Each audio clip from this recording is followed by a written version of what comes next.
And I definitely wanted to get into these local stories because we're here, and this one is especially hitting a lot of people here in the city of Gary, Indiana, hard, hard.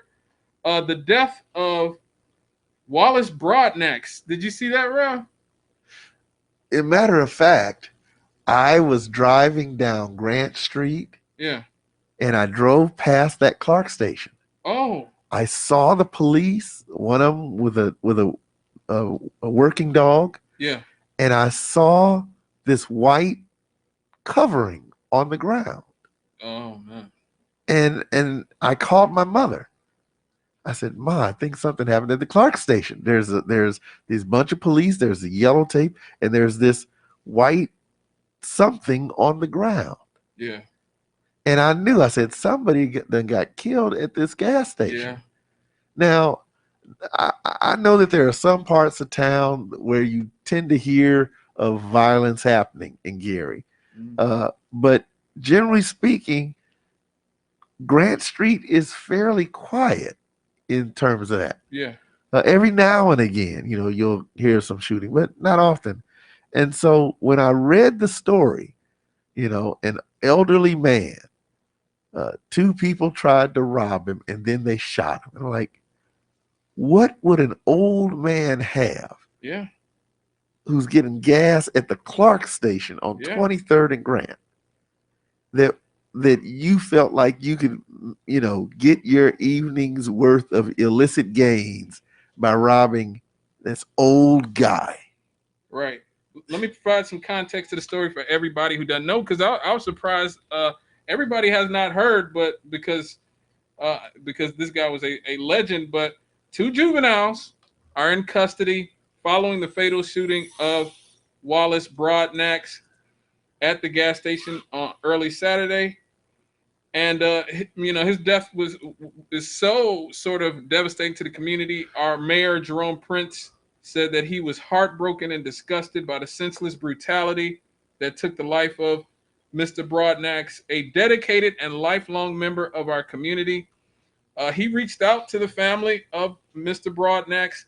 Now, he was a legend here because he was a member of the 1968 Roosevelt High School basketball team, the championship team. I believe that was like the last championship team that Roosevelt had until Glenn Robinson.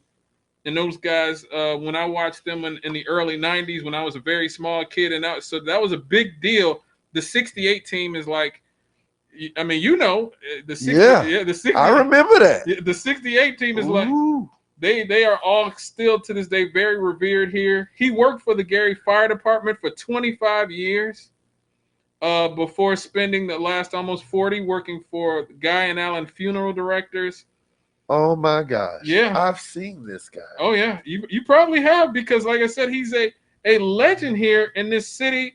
So many people, that's why it was so shocking when he died. I read the story twice. I'm thinking the same Wallace Broadnax that I've heard about since I was a kid, that Wallace Broadnax.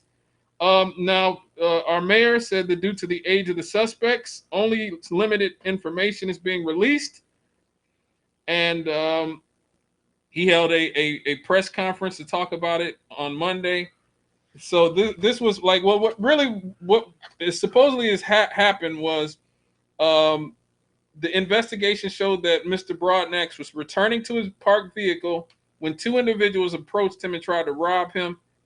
It's unclear if one or both were armed with guns. After shooting Mr. Broadnax, the two individuals fled on foot in unknown direction. The Gary police, with the assistance of the K9 unit, tried to track the suspects, but initially weren't able to locate them at the time, but eventually they caught up to them. And this is, like I said, this is a sort of, this is a situation where, I mean, like the parents, the young people themselves, it's just, this is a story that feels like such societal rot, Rev. It seems like this is one of those stories where you just feel like there's so much rotten in our society that for something like this to happen, to take the life, and it's not just a legend. We shouldn't just care when a legend in the region gets killed, or when somebody famous or somebody who's generally beloved dies. I mean, I know I certainly don't, but it does feel a little bit worse for some reason when somebody like Mr. Broadnax, I never got to meet him or anything. I just heard the name a lot when I was a Right. kid.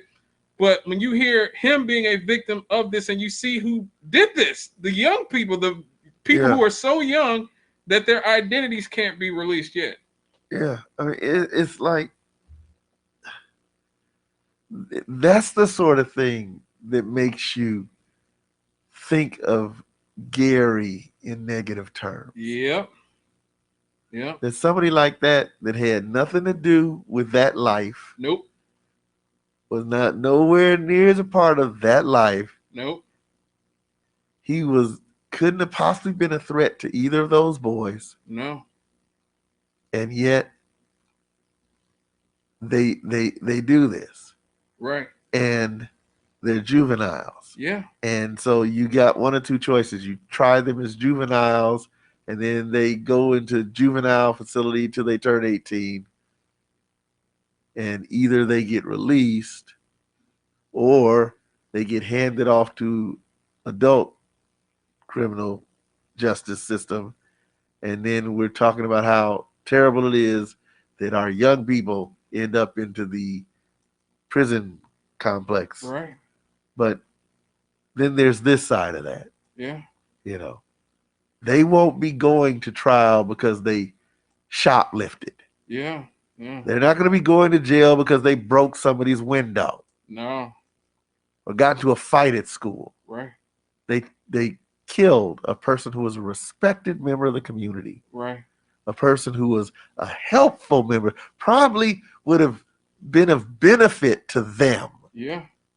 Absolutely. Even if they'd have said, you know what, I need some money from you, and I'm sorry, you know, this is what I got to do to get some money. I got to blah, blah, blah. You know, he would have probably helped put them in another direction. Yeah. And so, you know, there's no justifying this. There's no explaining it away. No. There's no building sympathy for the bad environment that they came from. It feel like I said, it feels like such a societal rot. And let me just say this: anybody who knew Mr. Broadnax, you know, from Roosevelt or anywhere else, worked with him or whatever, if you want to call in and remember him, please give us a call now, 219-885-1371. I know a lot of you loved and respected this man. He was certainly a person whose name I heard, like I said, you know, initially because of basketball reasons.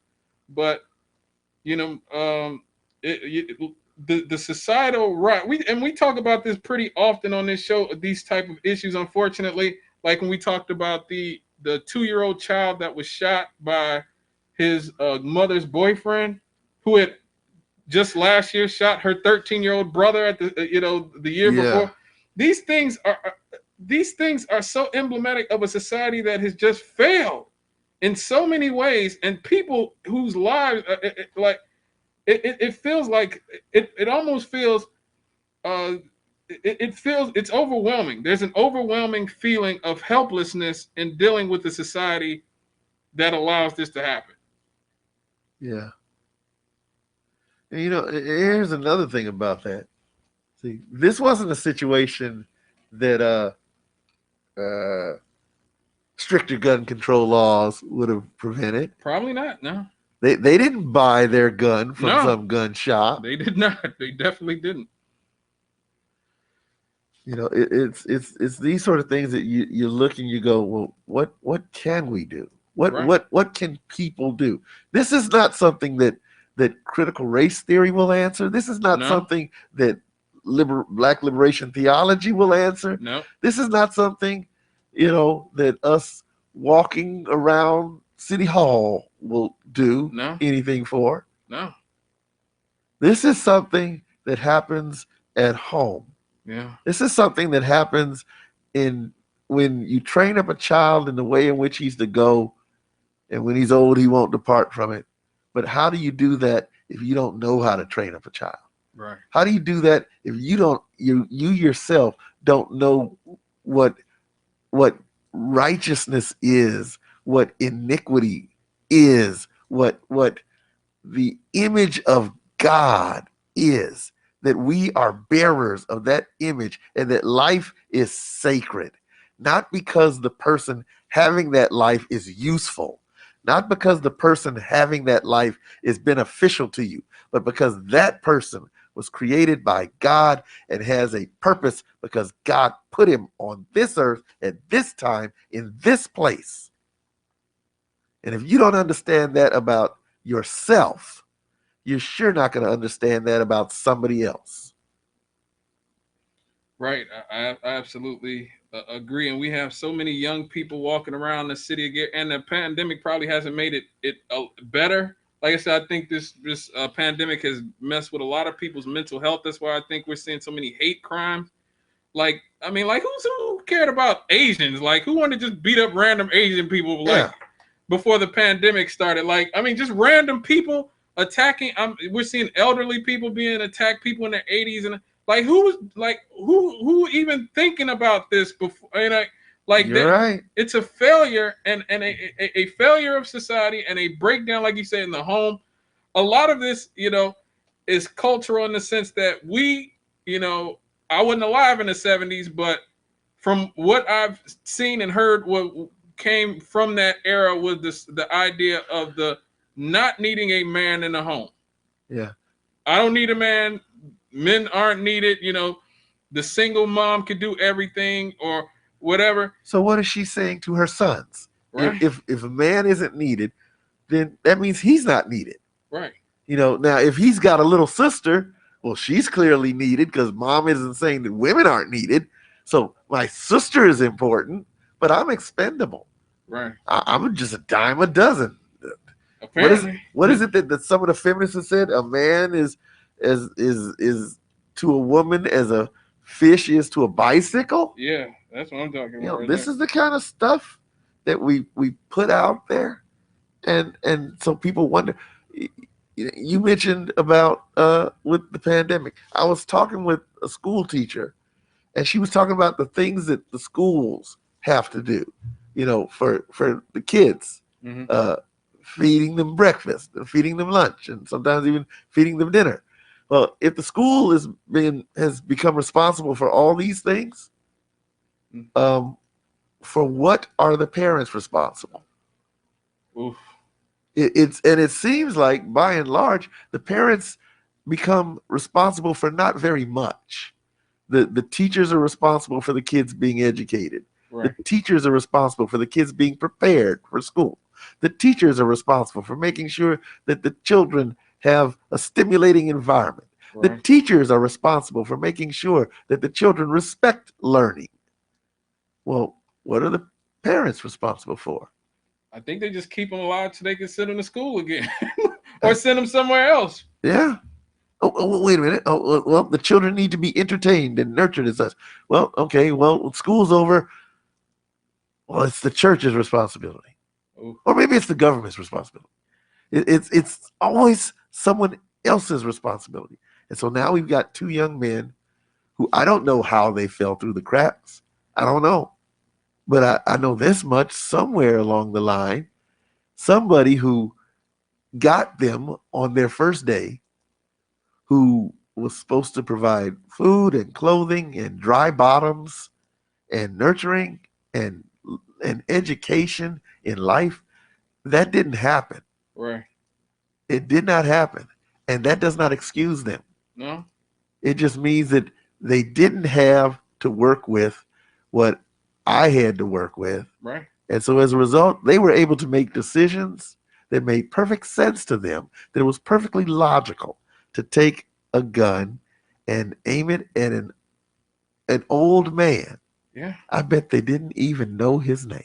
They didn't. I bet you they didn't. And that's the thing. Like you said, I guarantee you, Mr. Broadnax would have been willing to maybe mentor them or help them get in some program. They probably could have talked about basketball, Yeah. being or if they wanted to be a part of the fire department or something. He knew everybody. Just about everybody knew him. Like, that's why the mayor was so torn up about it. That guy, like, and that's the thing when we don't when we fail as a society, these things end up collapsing on all of us. And like I said, it's so hard. It's so heartbreaking because those young men, their lives are over basically, and they're not even old enough to have their names talked about in the paper right now. And you know, Mr. Broadnax, he was 70 years old. He got to live a great life, but these young men will not because of decisions they made. Yeah. And again, you can't excuse killing somebody and taking somebody off this earth in that way. There has to be a punishment. And I don't support the death penalty because I think this country gets it wrong too much. Yeah. But on some level, like I said, they do have to be punished. They do. They have to face the consequences for such horrific action. And at the same time, they weren't born in a test tube. They were not. They were not raised in a government structure with, 100+ kids who were just identified by numbers. No. They had parents. They had cousins and neighbors and classmates, I would presume. Yeah. They went to school at some point. We don't know who they are. We don't know who their family is. And I'm sure that when the time for the trial comes up, we're going to hear that they were good kids. They were good boys. They laughed. They liked music, or, because most people are not totally, perfectly evil. There's only one being on the planet that is, I guess you could say, totally, perfectly evil. And that's Satan. And no human being is him. So I'm sure that they had some good potential and some good qualities. And I'm sure that their parents were doing the best they could and so on. And yet here we are. Right. A failure of a society.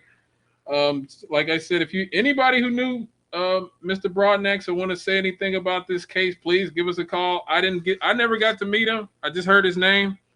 But please give us a call, 219-885-1371. We have to go to a break. When we come back, we got to talk about more laws here in the state of Indiana. Yeah. More law and order. We'll be right back after this here on WLTH. You are listening to Scott and the Rev on WLTH 1370 AM. Give us a call, 219-885-1371. Where the joy of laughing people makes me